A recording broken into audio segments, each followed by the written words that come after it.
Thank you, Ian. So today I'll like to present to you about how we can harness the superpowers of coastal wetlands to improve water quality and boost the resilience of our reef. And in the spirit of this symposium, I'd like to say a few words about myself. So I grew up in a landlocked city in Munich, Germany, and I spent a lot of time in my childhood hiking in the mountains and skiing in the winter or snowboarding. And it was only in my undergraduate studies that I discovered marine biology and I started diving. And since then, I've been able to visit and also see the multiple threats to coral reefs in the Red Sea, in the Aldabra Atoll in the Indian Ocean, in the Galapagos Islands, and of course the Great Barrier Reef, and also the Australian Coral Sea. And this has inspired me to work towards protecting these coral reefs. First of all, I would like to acknowledge and pay my respects to Australia's First Nations peoples. I usually work, live, and meet on Gubbi Gubbi country on the Sunshine Coast, and pay my respect to their elders past, present, and emerging. Something I would like to highlight, and it's also important to the rest of my talk, is that First Nations peoples in Australia, but also around the world, have recognized or have long recognized this deep connection between land and sea. For those who don't know the Australian Marine Conservation Society, we have been around for a while, so we consider ourselves the voice for Australia's ocean. We are comprised of marine scientists and conservationists who advocate for evidence-based solutions to tackle the biggest threats to Australia's oceans. And we have defended Australia's oceans since more than 59 years, so since '65. And in the mid-'60s, we defeated an application to mine corals from the Great Barrier Reef. And since then, our work has been important to in the formation of the marine park in '75, and also its listing as a World Heritage Area in '81. And since then, we've been working to protect the outstanding universal values of the reef. And most recently, we have accomplished the phase-out of gillnets from the GBR. Wetlands in the Great Barrier Reef World Heritage Area connect the land to the sea. And these are wetlands are ecosystems that are marine, brackish, or freshwater, and they're permanently or periodically or occasionally inundated, and they comprise things such as wetlands, seagrass meadows, salt marshes, freshwater, swamps, and also rivers. Wetlands in the GBR, well, of course, the superstars of this conference are corals, but I want to put wetlands a bit into perspective with a few facts. And wetlands include both coastal ecosystems, but also ecosystems on the floor of the Great Barrier Reef lagoons, such as seagrasses. And together they comprise an area of 61% of the World Heritage Area. And particularly seagrasses are very abundant in the GBR, so it has been recognized as a global hotspot with 15 species that cover over 35,000 square kilometers, which is actually an area that is similar or comparable to what is covered by corals. And in this image here, you can see a distribution of seagrasses. This is not corals, and you can kind of see how it resembles the shape of the reef too.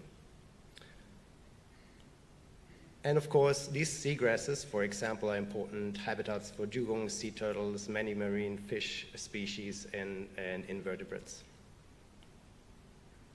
Now, when I talk about the superpowers of coastal wetlands, I'm referring to the many values they provide to humans and nature. And wetlands have been or have been central to the cultural identity of First Nations peoples. They are also very good at maintaining biodiversity and ecological connectivity.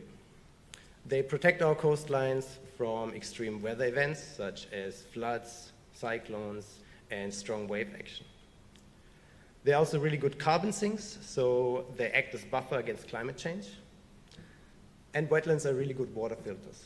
So, for example, they reduce the runoff of sediments by stabilizing riverbanks and slowing down the flow of the water. And they're really good in removing nitrogen from the water through a process called denitrification. And of course, they have many commercial, recreational, and cultural values for all coastal communities. Now, the threats to the reef and coastal wetlands are both global and local. And wetlands have reduced by 50% since European settlement in the Great Barrier Reef. Fortunately, this has stopped in the last decade due to coastal wetland protection. But today, still the biggest threat to coastal wetlands and the reef is global climate change caused by greenhouse gas emissions, which increases the frequency of extreme weather events. On a local scale, poor water quality, mainly resulting from runoff from the agriculture, remains the biggest threat to coastal ecosystems and mid and inshore coral reefs and seagrass meadows. Now, we of course have seen many images of bleached corals recently, but I promise I'll put a positive spin on this story towards the end of my presentation. Here are some photos that I took on Magnetic Island, so an inshore reef in Arthur Bay on Magnetic Island of Townsville. And this was after a period of heavy rainfall. And there was a very thick, murky freshwater layer in the bay, and many of the corals in the bay had bleached. So it's particularly those inshore and mid-shelf coral reefs that are threatened by poor water quality originating from agricultural runoff. There are 35 major river catchments in the GBR World Heritage Area, and 80% of the land is under agriculture from over 12,000 farmers and graziers. Particularly, the sugarcane farming occupies or dominates the low-lying coastal floodplains and contributes over 78% to the dissolved inorganic nitrogen at the end of catchment. Some of the drivers of this is the excessive use of fertilizers and, of course, land clearing and the destruction of coastal wetlands. Now, this has led to the establishment of the ecologically relevant water quality targets. So these are thresholds, and we've just heard about it in the other presentation. These are thresholds that are necessary to maintain the health and resilience of our coastal and marine ecosystems.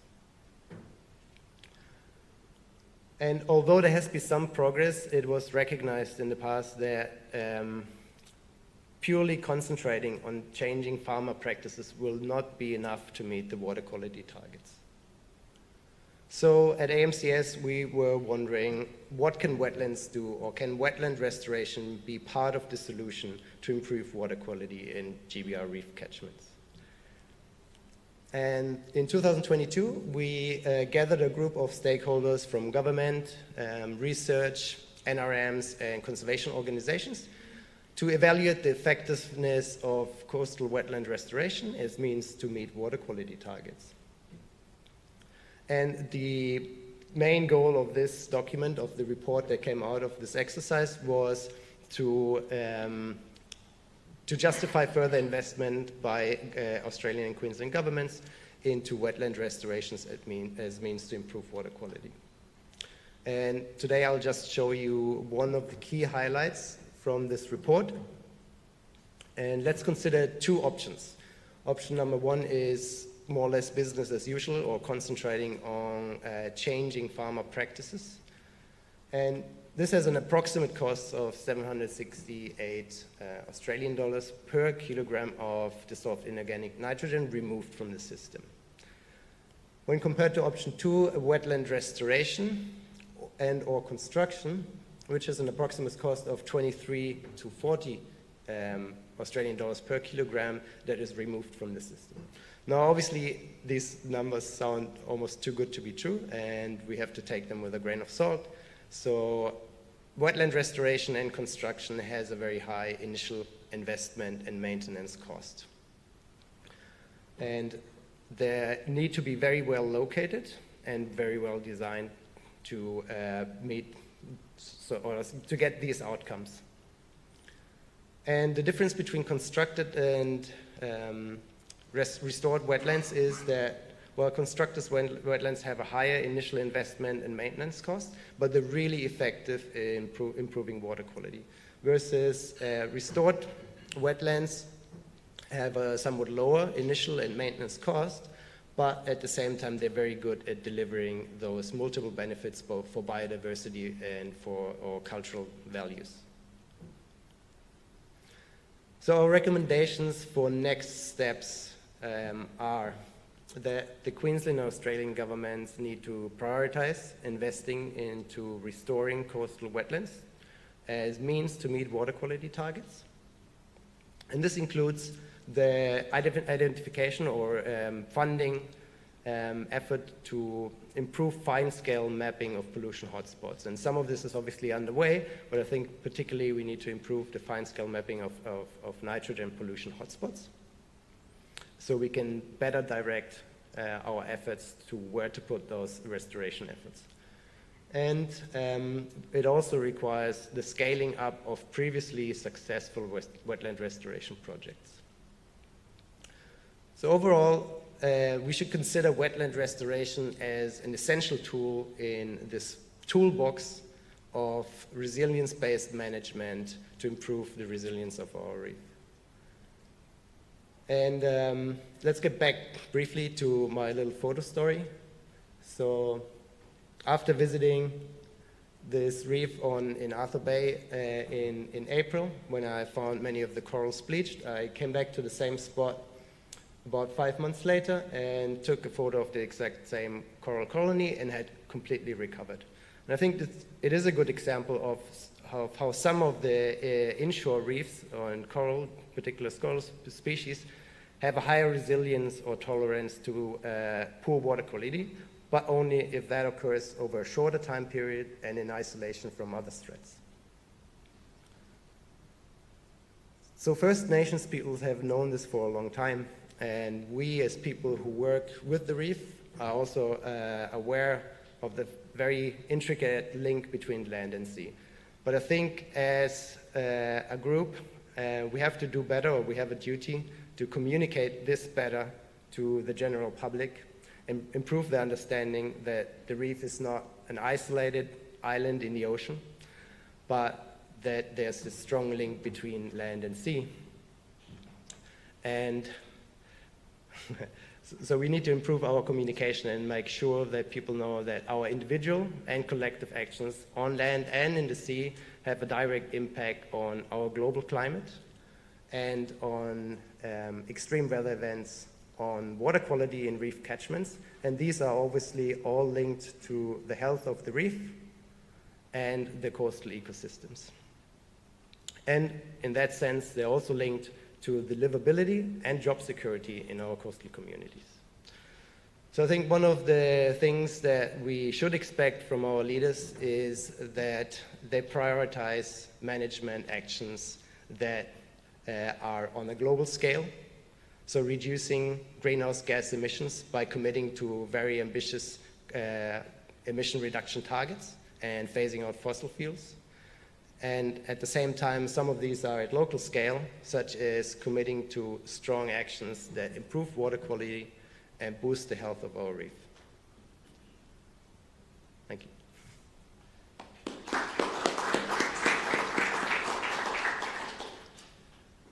Thanks, Max. Great presentation. We've got time for one question. Bob.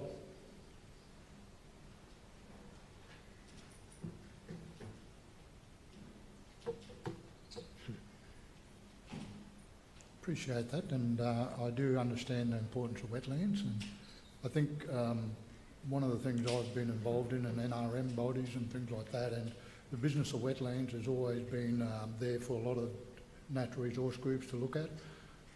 But my issue is that, and I'm not trying to pick on you, it's more about the whole process, but when it comes to wetlands, there's no funding there for cultural surveys, and basically you are in a very cultural sensitive place, and hopefully, you know, those sort of things will be changed in the future.